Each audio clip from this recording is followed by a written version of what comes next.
tyd vir my geskryf. Ek het dig geskryf.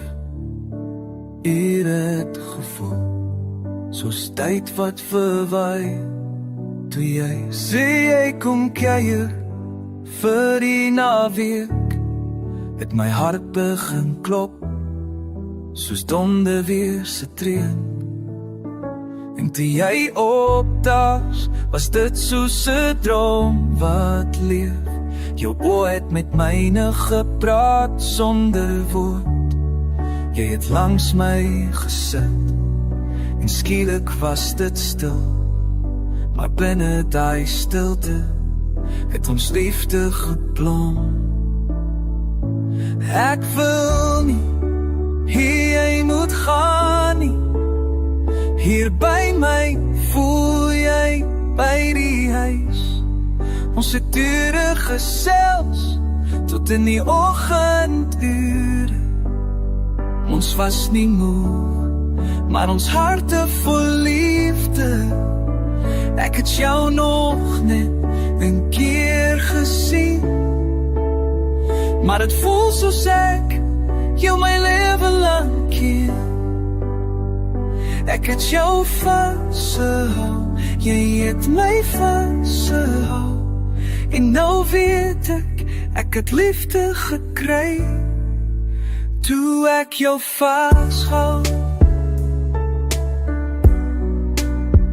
Ons het gelag, ons het geloop in die stof. Elke oomblik was soos kuns, so mooi en so eer.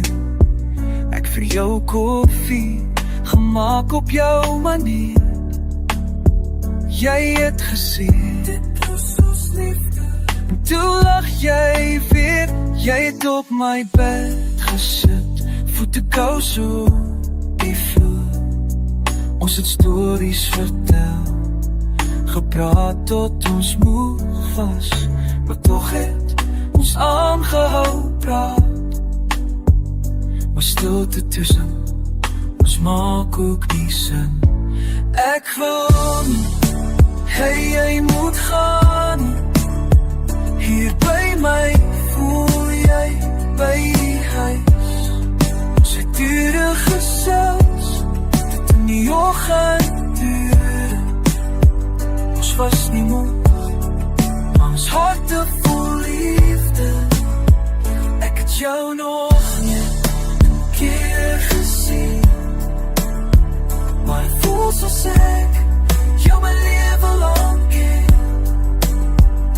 Ek het jou vasgehou, jy het my vasgehou.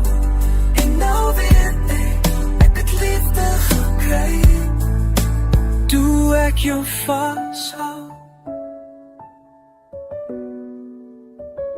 Die oggend toe jy ry, voel ek die tyd net laat stilstaan. Ek het jou laaste glimlag in my hart gegraveer. En elke keer as ek my oë toemaak, is jy steeds hier, ja steeds hier.